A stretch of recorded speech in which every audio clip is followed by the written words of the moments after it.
Monsieur le Président, tout à l'heure, l'ambassadeur du Venezuela a cru bon, ou peut-être il s'est trompé de salle ou d'agenda, en faisant allusion au Sahara marocain et la nécessité d'intégrer les SDGs.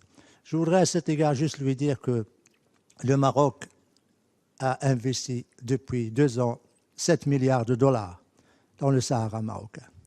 Je voudrais également lui dire que le taux de développement, de progrès et d'investissement aussi bien national qu'étranger assure à cette région un développement durable constant avec l'inclusivité et la participation de toute la population, ce qui n'est pas le cas pour le Venezuela, la dernière dictature de l'Amérique latine. Je voudrais aussi lui dire qu'au moins au Sahara marocain, les hommes et les femmes et les enfants mangent à leur faim. Ils ne traversent pas les frontières pour aller acheter, faire des achats, et les enfants ne cherchent pas dans les poubelles pour manger. Je voudrais également dire que le Venezuela, qui est le pays le plus riche de la région, avec son pétrole et son gaz, il a un pays pauvre, tout simplement, parce que le régime dictatorial sur place a fait la captation des richesses nationales du pays aux dépens de la population.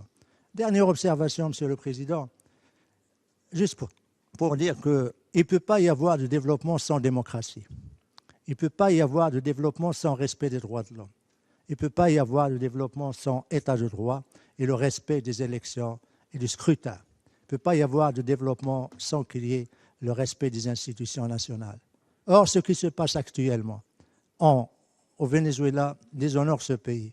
Et nous sommes très heureux d'apprendre que finalement, aujourd'hui, le président Maduro a fini par demander l'assistance humanitaire des Nations Unies. Le plus grand pays d'exportateur du pétrole et du gaz demande l'assistance des Nations Unies. Ça, c'est vraiment la surprise. Et surtout, la flagrance d'un régime et surtout d'une diplomatie et d'un ambassadeur qui, au moment où son peuple ne trouve pas de médicaments pour se soigner, ni d'aliments pour se nourrir, ni de lait pour nourrir les bébés, ou également on ferme les écoles pour permettre d'économiser l'électricité, lui, il se permet de se balader dans ses 2 jets privés à travers les États-Unis et à travers les pays des Caraïbes.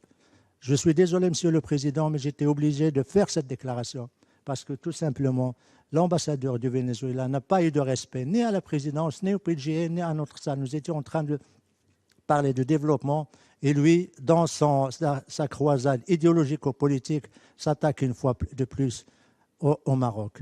Qu'il ait un peu plus de décence, qu'il ait un peu plus de respect, ne serait-ce que pour son pays qui meurt de faim, qui meurt de torture, qui meurt de dictature et surtout de répression.